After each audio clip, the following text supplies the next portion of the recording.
le savez-vous? En 2017, un petit corps céleste a été découvert par des observateurs terrestres. Une comète? Non, un astéroïde peut-être? Non plus, non. Un vaisseau spatial. Un vaisseau spatial, bordel! Ouais, un vaisseau spatial. Hein. Non mais attendez, regardez-moi ça. Ça, c'est obligé que ça soit un vaisseau spatial. On voit même les E.T. là-dedans. Il y a la lumière, rien que la forme, il y a de la vie dedans, c'est obligé. Oh, toi, t'essaierais pas de passer un message par hasard? Peut-être bien, qui sait. À toutes ces personnes qui se disent savantes, alors qu'elles ont la réflexion d'un grippin cassé. Enfin bref, commençons sérieusement la vidéo. D'abord classé comme une comète et désigné pour cette raison C 2017 U1. Le C qui signifie tout simplement la première lettre de comète. 2017, c'est l'année. Et U1, le 1 pour le premier objet découvert à la mi-octobre. En ne trouvant pas de queue de poussière ou de gaz, comme pourraient le faire les comètes, donc il a été reclassé parmi les astéroïdes une semaine plus tard et donc désigné en conséquence A 2017 U1, exactement. Hein, le A qui signifie astéroïde, voilà, c'est bien Billy, vous suivez, tout à fait, c'est bien, on continue. Et quelques temps plus tard, surnommé Oumuamua. Rien que le nom est marrant, je vous l'accorde. Oumuamua, c'est lui, le marsupilami. Voilà, comme ça c'est fait. Bref, rien que lui a fait en sorte qu'on lui attribue, et ses prochains confrères, pourquoi pas, une nouvelle classe d'objets, les objets interstellaires.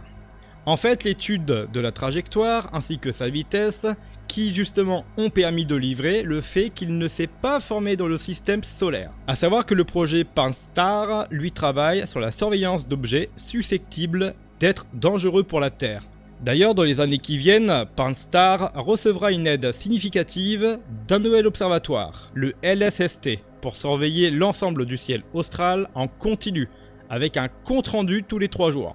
Avec son miroir de 8,40 m, quand même c'est balèze, il devrait être capable d'identifier des corps de faible luminosité, donc pour mettre la main sur des voyageurs interstellaires en transit. Ça peut servir. Petit aparté effectué, revenons à la calcul de la trajectoire. Pour ce faire, il faut donc connaître sa position exacte dans le ciel à plusieurs moments. Il va ensuite falloir comparer sa position sur ces différentes images en tenant compte du déplacement de la Terre sur son propre orbite. En faisant cela, vous obtenez donc plusieurs coordonnées dans l'espace. Maintenant, reliez ces points en tenant compte de la vitesse de l'objet, et vous pourrez donc deviner une orbite. Maintenant, je vais prendre 20 petites secondes de votre temps pour faire le point de ce qu'est une orbite. En bref, je vais faire vite. Grosso merdo, ce sont 6 paramètres à prendre en compte. Son demi-grand axe, son excentricité, on va voir ça tout à l'heure, la longitude de son nœud ascendant et la position de l'objet sur l'orbite à un moment donné. Alors pourquoi je vous parle de ça? Puisque justement Oumuamua a une orbite excentrique. Prenons en compte maintenant le fait que les orbites des grandes planètes de notre système solaire ont une orbite excentrique quasiment nulle. Quand l'excentricité de l'orbite est quelque part entre 0 et 1, l'objet décrit alors une trajectoire elliptique, c'est-à-dire qu'il s'éloigne et se rapproche périodiquement autour du Soleil ou d'un autre astre sur lequel il tourne.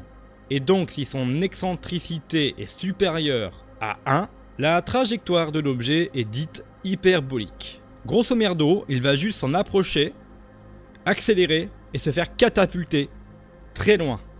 Et ne plus jamais en revenir. Ouais, c'est comme la comète C1980E1 qui possédait, elle, une orbite fortement elliptique. Jusqu'à qu'elle passe un peu trop près de Jupiter. En gros, Jupiter a tout simplement éjecté la comète en dehors de notre système solaire. Elle est forte, hein. Ah ouais, non mais elle est très loin là, alors on verra pas là. Essayez de lui envoyer un SMS, peut-être que ça marchera. On peut toujours tenter. Pas sûr que ça réponde. Récemment, donc en 2020, une série de modélisations obtient un scénario expliquant l'ensemble des caractéristiques de Oumuamua. La forme, la vitesse, la signature spectrale. Donc a priori, le scénario le plus naturel est qu'un tel corps s'est formé dans un autre système planétaire, et qu'il aurait été expulsé lors d'un passage à proximité de son étoile ou de nos très grosses planètes. Je vous vois venir. La planète 9, la planète X, Nibiru. Ouais, on en reparlera un peu plus tard, qui sait, peut-être. Plus récemment encore, en 2021, des chercheurs de l'université de l'Arizona déclare démontrer qu'un corps composé de glace d'azote, comme la surface de Pluton et de Triton, ou moi, constituerait ainsi donc un fragment d'un exopluton, une planète semblable à Pluton, dont on ne connaît encore aucun exemple, qui a été éjecté il y a environ 400 à 500 millions d'années d'un jeune système stellaire, peut-être dans le bras de Persée. N'hésitez pas à lâcher le petit like pour le référencement, n'hésitez pas à vous abonner, je produis énormément de vidéos en ce moment, vu que c'est le début de la chaîne, et moi je n'ai plus qu'à vous dire à la prochaine, au-delà d'Oort.